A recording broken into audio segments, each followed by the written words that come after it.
vidéo précédente, nous avons vu comment communiquer avec les élèves dans ce contexte d'enseignement à distance.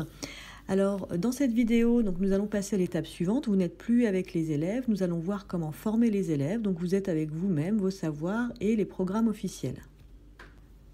Nous avons vu précédemment que les chercheurs nous disent que pour créer un sentiment d'appartenance à un groupe classe dans un contexte d'enseignement à distance, cela nécessitait un usage plus intensif du numérique. Or, communiquer derrière un écran, c'est pour vous une façon de penser, une façon de travailler qui est différente pour obtenir l'engagement de vos élèves. Et donc, cela va impliquer de repenser vos stratégies pédagogiques, puisque vous l'avez tous constaté, enseigner à distance n'apporte pas les mêmes résultats qu'enseigner en classe. La raison principale, c'est que tout simplement construire un cours à distance doit vous amener à revoir les différentes étapes de conception d'une séquence pédagogique qui ne sont pas les mêmes étapes que vous utilisez habituellement lorsque vous êtes en présence physique de vos élèves. Et je vous rassure, repenser une stratégie pédagogique, vous savez le faire, c'est de votre métier, c'est inscrit dans le référentiel de compétences des enseignants où il est précisé que vous, les professeurs, vous êtes experts des apprentissages et pour cela, vous allez mobiliser notamment 3 compétences que nous allons développer maintenant.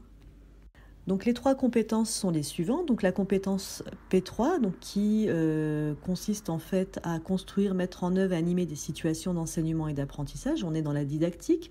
La compétence P4, il s'agit maintenant de passer à la pédagogie. Et puis la compétence P5 sur l'évaluation des progrès des acquisitions des élèves. Donc là, on va parler en fait d'évaluation.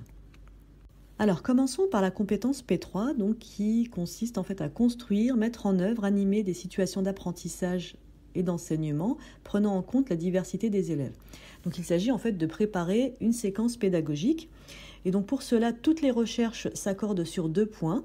C'est premièrement, un cours structuré avec des objectifs pédagogiques qui s'enchaînent de manière logique contribue à faire progresser les élèves.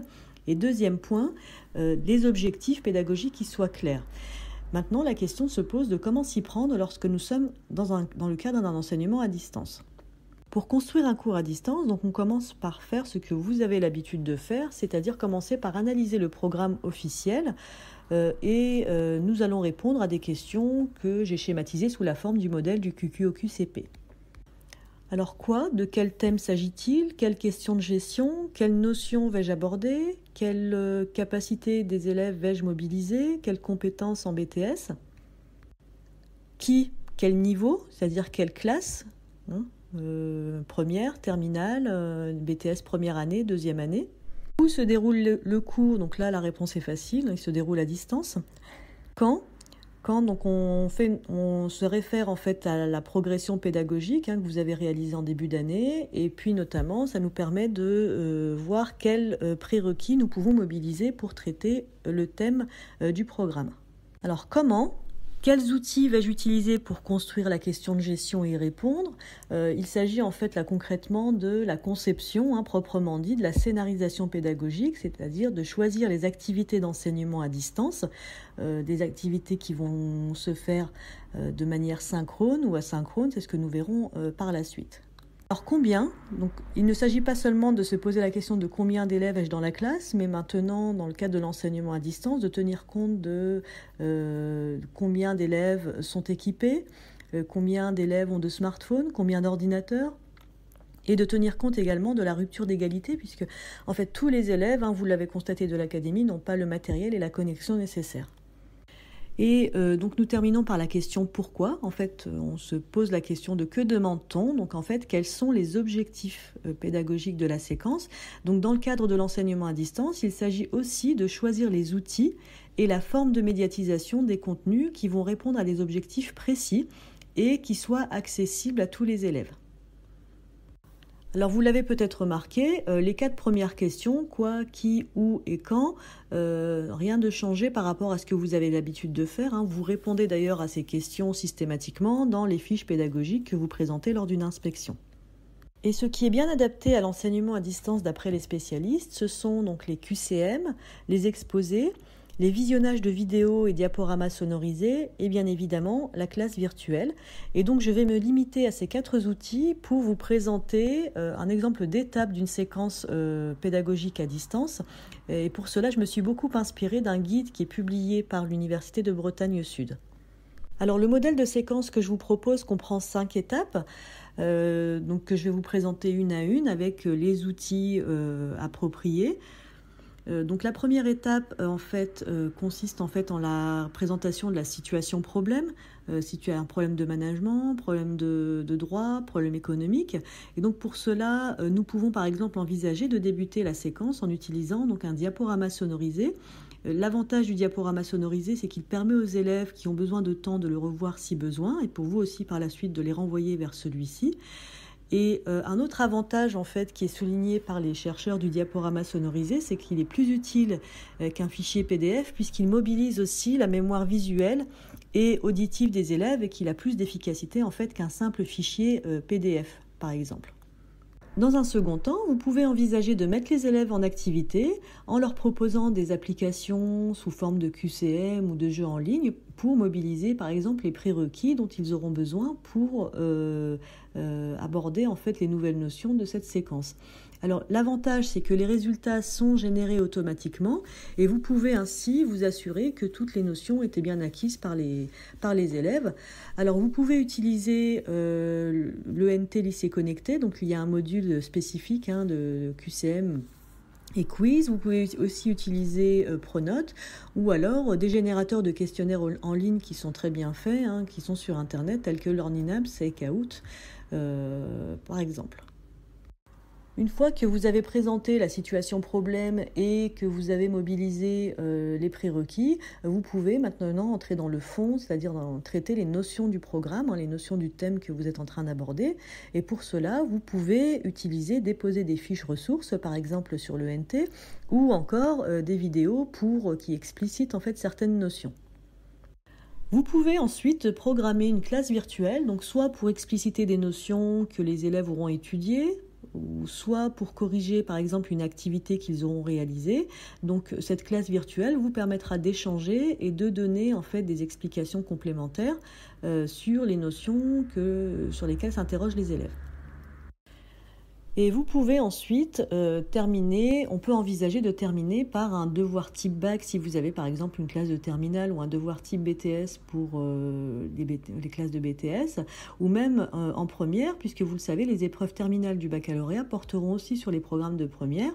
Donc je vous conseille néanmoins de leur demander de traiter ces devoirs sous une forme manuscrite qu'ils peuvent prendre en photo et vous envoyer soit sur Pronote, soit sur l'ENT. Donc vous avez un mode opératoire qui est en ligne, qui a été diffusé par Pronote. Et puis, pourquoi pas ne pas programmer par la suite des classes virtuelles de correction, peut-être par groupe, et c'est plus facile à organiser justement dans le cadre de l'enseignement à distance. Alors, si nous reprenons les différentes étapes de conception d'un cours à distance en économie-gestion, donc nous commençons par la présentation d'une situation problème.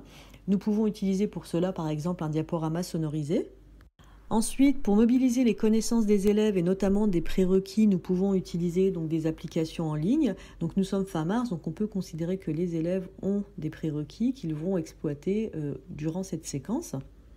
Ensuite, durant la phase de conceptualisation, nous pouvons utiliser à la fois des activités synchrones et asynchrones. Donc l'ENT pour déposer des contenus vidéo, audio ou textuels. Et puis en parallèle de la classe virtuelle qui peut permettre de traiter certaines notions avec les élèves ou de corriger certaines activités. Et pour terminer la séquence avec l'évaluation, donc nous pouvons envisager une évaluation écrite que les élèves nous enverront, prendront en photo et nous enverront soit sur l'ENT, soit sur Pronote, ou alors des exposés oraux. Alors revenons au référentiel de compétences des enseignants, et notamment de la compétence C3. Donc à ce stade, votre séquence pédagogique est prête avec une structuration des activités qui répondent à des objectifs clairs et précis. Vous avez choisi les bons outils, c'est-à-dire les outils qui vous conviennent, avec lesquels vous êtes les plus à l'aise, et aussi la forme de médiatisation de vos contenus pédagogiques, donc avec une alternance entre activités synchrones et activités asynchrones que vous avez programmées dans votre fiche de déroulement de séquence. Donc une fois que votre séquence est préparée, il s'agit maintenant de la mettre en application et donc vous allez mobiliser la compétence suivante, la compétence P4, organiser et assurer un mode de fonctionnement du groupe qui favorise l'apprentissage, c'est-à-dire créer une ambiance de classe donc à distance, qui va favoriser l'apprentissage de tous les élèves et qui va notamment vous permettre d'obtenir non pas l'engagement physique des élèves, mais aussi leur engagement émotionnel, puisqu'ils sont derrière un écran. Or, vous le savez, il n'existe pas, il n'y a pas de manuel de bonnes pratiques applicables en tout lieu, en toutes circonstances. Donc certaines pratiques pédagogiques sont efficaces avec un groupe et ne seront pas efficaces avec un autre, sont efficaces dans un certain contexte et ne seront pas efficaces dans un autre contexte. Et aussi s'agissant de l'enseignement à distance, donc votre retour d'expérience de la première semaine, et que, en fait, le constat suivant, c'est que faire cours à distance exige d'un professeur plus de travail.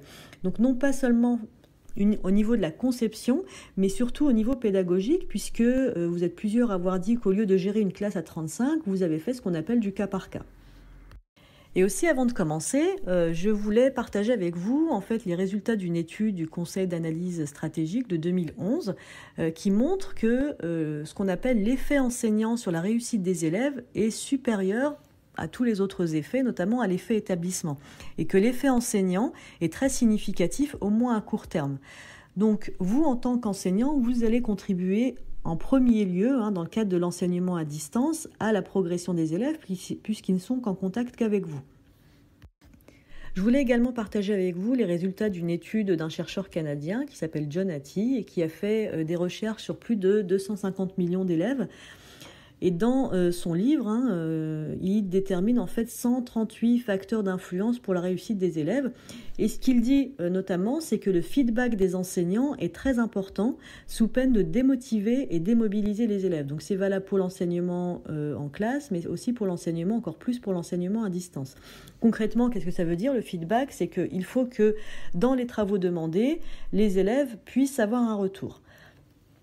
Et il précise aussi qu'en réalité, les louanges ne produisent pas automatiquement un mécanisme de renforcement qui est apte à faire progresser les élèves, mais au contraire, les élèves qui progressent dans les classes, progressent dans les classes où on observe deux choses, en fait.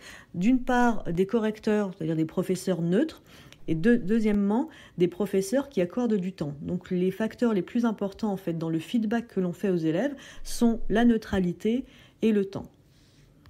Alors, la neutralité fait partie des obligations des fonctionnaires, donc je ne vais pas m'attarder là-dessus. En revanche, il s'agit maintenant d'organiser le temps et donner du temps à chaque élève, ne pas en laisser sur le bord du chemin, pour reprendre l'expression de notre ministre. Pour cela, en fait, il s'agit pour vous d'organiser les activités en tenant compte des différentes contraintes que vous connaissez de vos élèves, notamment dans le cadre de ce contexte, ceux qui ont une fratrie et un seul équipement à la maison. Donc, dans ce cas-là, en fait, privilégier plutôt les activités asynchrones qui permettent de s'organiser dans les familles. Vous avez les élèves qui n'ont pas d'ordinateur, mais a priori, ils ont tous un smartphone, donc les activités écrites ou orales seront à favoriser. Donc, on peut faire des classes virtuelles sur smartphone. Vous avez des classes que vous qualifiez aussi de difficiles lorsqu'ils sont présents physiquement dans l'établissement, avec des élèves perturbateurs. Donc pour cela, vous pouvez par exemple privilégier donc des classes virtuelles plutôt par petits groupes que de faire en fait une classe virtuelle à 35. Alors, ce qu'on appelle en fait le feedback, en fait, relève de la compétence P5 du référentiel des professeurs, évaluer les progrès et les acquisitions des élèves, c'est-à-dire que vous repérez les difficultés des élèves et vous construisez les outils qui puissent leur permettre de progresser. Et justement, l'enseignement à distance vous offre des opportunités pour enseigner de manière différenciée, de façon différenciée, en organisant par exemple des classes virtuelles pour un groupe d'élèves en difficulté pour aborder une notion particulière, en donnant en fait du travail supplémentaire aux élèves qui avancent très vite, etc. Avant de terminer cette vidéo, je voulais vous renvoyer vers notre site académique. Vous y trouverez notamment donc, un document qui recense l'ensemble des ressources que l'on peut trouver sur les sites de ressources nationaux ou sur différents sites académiques pour construire vos cours. Vous y trouverez également donc, différents conseils actualisés, des informations actualisées, et vous y trouverez également donc, un lien vers notre ENT Lycée Connecté, donc réservé aux professeurs d'éco-gestion de l'Académie de Limoges.